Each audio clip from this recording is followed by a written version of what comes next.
Olá pessoal, eu sou o professor João Tolentino e neste vídeo vamos ver sobre a exploração de águas subterrâneas.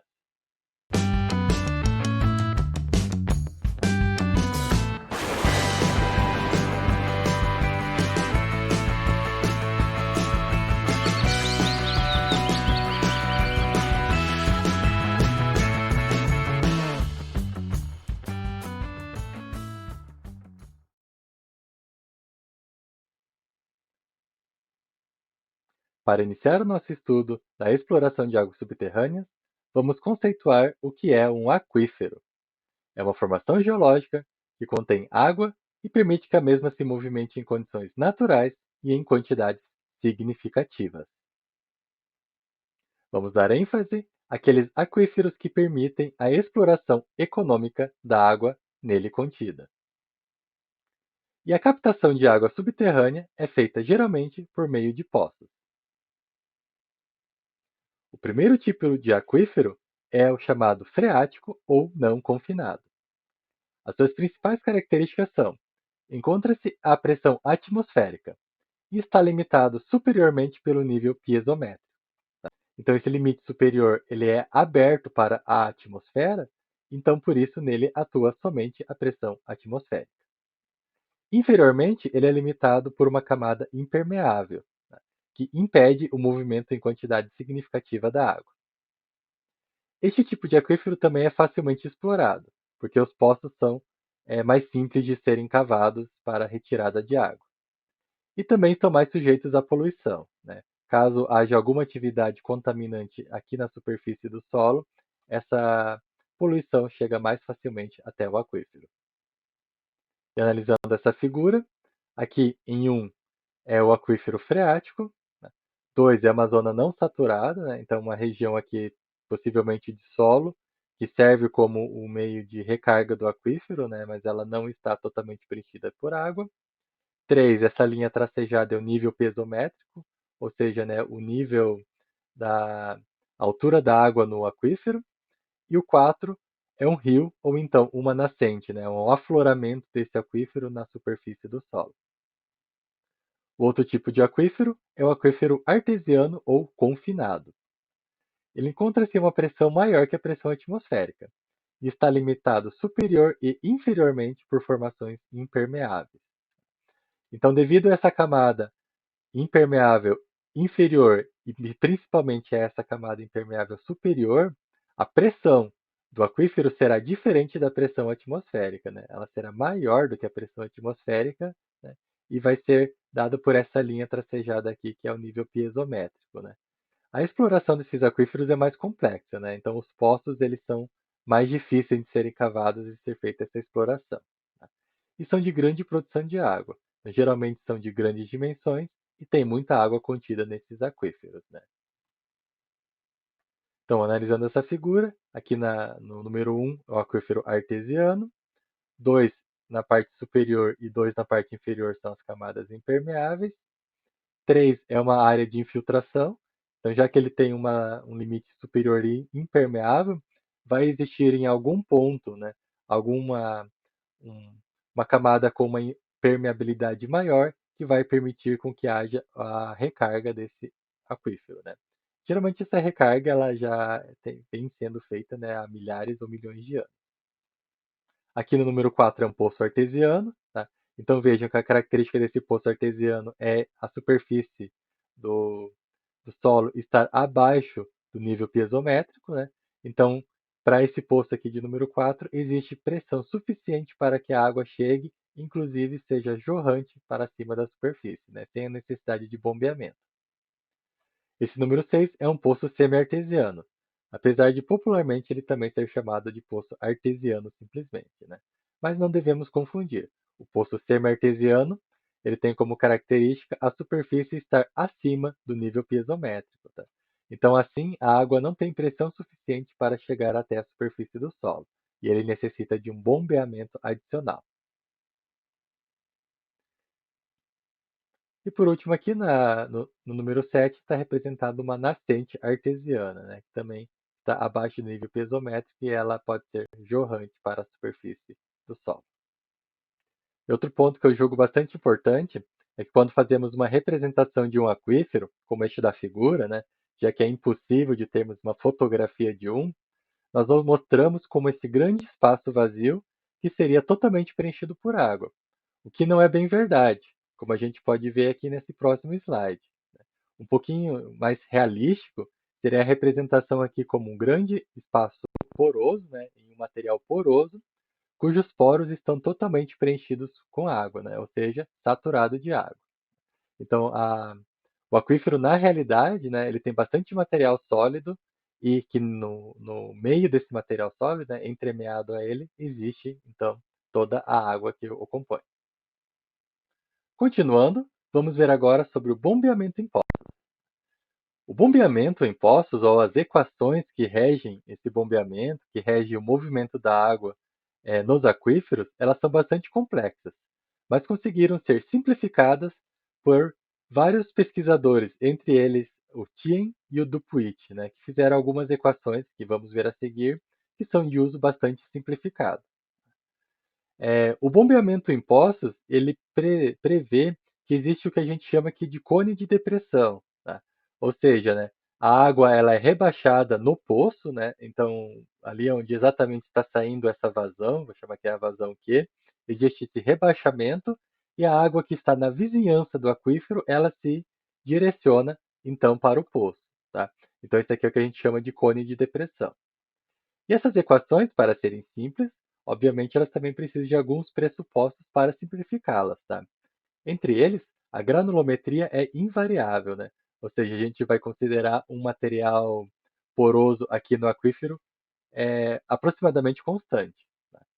Também é, temos o pressuposto que a espessura é fixa, né? Então entre a camada impermeável inferior e o nível superior desse aquífero tem uma espessura que é constante ao longo de toda a sua extensão. E também vamos considerar que esse bombeamento está ocorrendo numa situação de equilíbrio, tá? Ou seja, que esse rebaixamento ele já chegou em tal nível que ele vai permanecer constante ali em função do tempo. Vamos começar então vendo o bombeamento em poços freáticos. Essa animação mostra muito bem como que funciona, né, como que ficaria uma representação desse bombeamento num aquífero não confinado, né, ou no aquífero freático.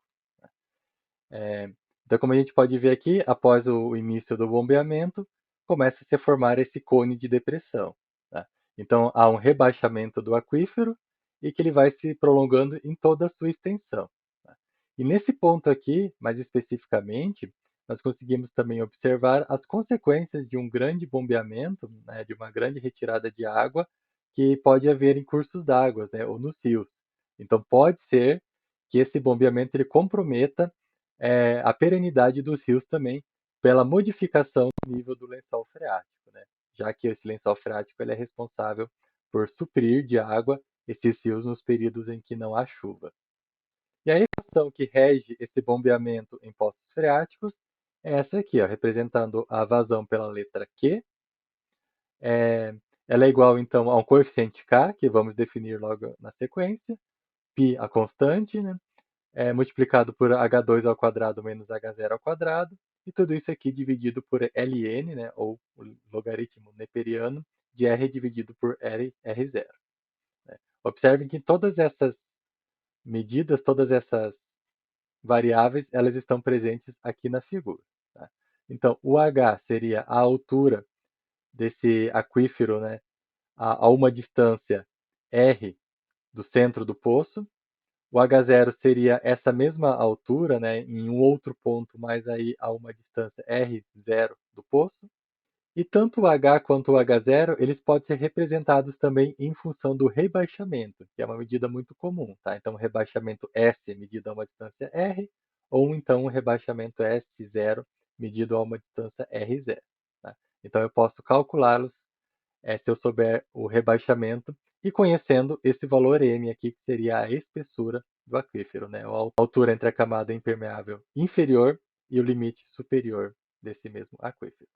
Já para os poços artesianos, né, a gente também vê uma animação mostrando como ficaria, né, esse bombeamento. Tá? Então, inicialmente a gente pode observar que o bombeamento ele começa a rebaixar o nível do aquífero Só que não exatamente onde ele está sendo bombeado, né? Porque aqui a gente tem a camada impermeável superior dele também, tá? Mas pode haver o rebaixamento lá na zona de recarga. Obviamente que esse rebaixamento ele não é tão rápido quando a gente mostra aqui na figura, né? Como esses aquíferos geralmente eles têm grandes dimensões, esse rebaixamento ele é menos perceptível, mas que com um grande número de poços e um bombeamento por um longo período de tempo, ele sim pode ocorrer. A primeira consequência que a gente observa é nesse poço artesiano aqui da esquerda, né? E conforme vai diminuindo esse nível, ele deixa de ser um poço artesiano, né? Deixa de ter uma pressão suficiente para que a água jorre naturalmente por ele, né? E ele começa a parar de escoar. Tá? E a equação que rege o movimento da água nesse poço artesiano, né, é dado por essa equação aqui. Que ela é uma função praticamente dos mesmos elementos que nós vimos para o aquífero freático, né? Só muda um pouquinho a disposição dos itens. Tá? Então aqui a gente tem o M, a espessura do aquífero confinado. Então sempre observando que ele está contido entre duas camadas impermeáveis, né? A superior e a inferior. A curva de depressão para esse tipo de aquífero, ela não é real, ela é uma curva imaginária, tá? Porque aqui não existe essa depressão, já que esse nível de água aqui ele não é rebaixado devido à presença das camadas impermeáveis, tá? Mas a gente faz o estudo da mesma forma como se fosse o nível piezométrico, né, imaginário, tá? Ele existe, mas ele não está presente fisicamente aqui nesse ponto, né? Não é a água que está presente aqui, apenas a pressão seria suficiente para chegar até aqui. Tá? E o rebaixamento, da mesma forma, ele não é real, ele é também apenas um rebaixamento imaginário. E aqui a gente também pode ter os elementos H e H0, né, em função da espessura, ou melhor, da altura do nível piezométrico deste aquífero confinado. E um elemento que é comum às duas equações, tanto do aquífero freático quanto do aquífero confinado, ou aquífero artesiano, é o coeficiente de permeabilidade, representado pela letra K.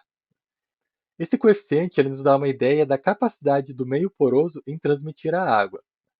Então, quanto maior o seu valor, mais rapidamente a água consegue caminhar ou se locomover pelos espaços porosos desse meio poroso. Né? Então, o coeficiente de permeabilidade ele é o volume de água que passa por uma seção. Tá? Então, volume dividido por seção, que seria uma área, nos dá como resultado uma lâmina, e dividido por uma unidade de tempo, sendo a unidade mais comum eu trabalhar a lâmina em metros e a unidade de tempo em dia. Tá? Então, o coeficiente de permeabilidade seria dado em metros por dia. Ou seja, quantos metros aquela água consegue se locomover por dia. E aqui nessa tabela, alguns valores para diferentes materiais porosos. Né?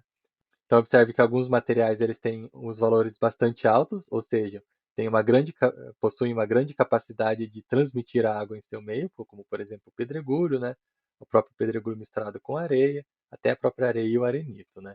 Enquanto outros materiais eles são mais densos, como o calcário, o quartzito, o granito, a própria argila, e que dificultam bastante esse movimento da água. Então vamos ver um exemplo de cálculo para um bombeamento artesiano. Em um poço artesiano, o nível original da superfície piezométrica está a 30 metros do fundo do poço de bombeamento, cujo diâmetro é igual a 1,6 metros. A espessura do aquífero confinado é de 3 metros. Qual vazão poderá ser bombeada, considerando o rebaixamento máximo de 10 metros e coeficiente de permeabilidade K igual a 2,6 metros por dia? Então, a equação que nós vamos utilizar é a equação para o poço artesiano. Do enunciado do exercício, nós tiramos esses valores. O M é a espessura do aquífero de 3 metros, K igual a 2,6 metros por dia, H maiúsculo igual a 30 metros, que é o nível piezométrico, R0 igual a 0,8 metros, tá? Que é a metade do diâmetro. Então, sempre cuidado com isso, né? Que o raio é sempre metade do diâmetro, 0,8 metros. S0 igual a 10 metros, que é o rebaixamento máximo que vamos considerar. Então, como aqui eu tenho rebaixamento, para saber o valor de H0, né, a altura que sobra do aquífero, é 30 menos 10. Né? Então, H maiúsculo, a altura do nível piezométrico, menos o rebaixamento, H0 igual a 20 metros. Né? E aqui a gente vai considerar também um rebaixamento nulo, né, a uma distância muito grande do centro desse poço. Então, para uma distância muito grande, eu vou considerar aqui um valor de 1.000 metros. Tá?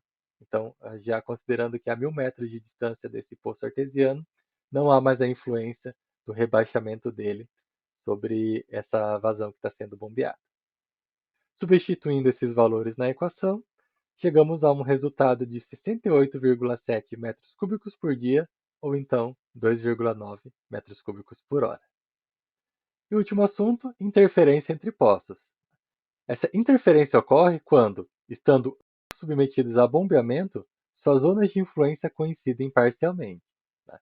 Então, em outras palavras, seria uma distância entre que o bombeamento de um poço não vai interferir no bombeamento de um poço próximo a este. Tá?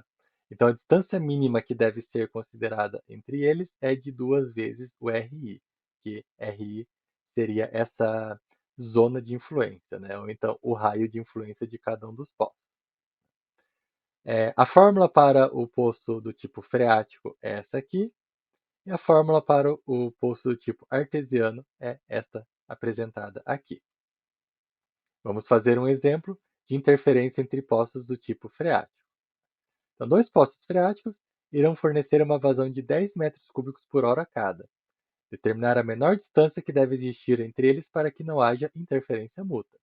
Considere os seguintes dados. Coeficiente de permeabilidade K igual a 4,6 metros por dia. Espessura média do lençol M igual a 9 metros.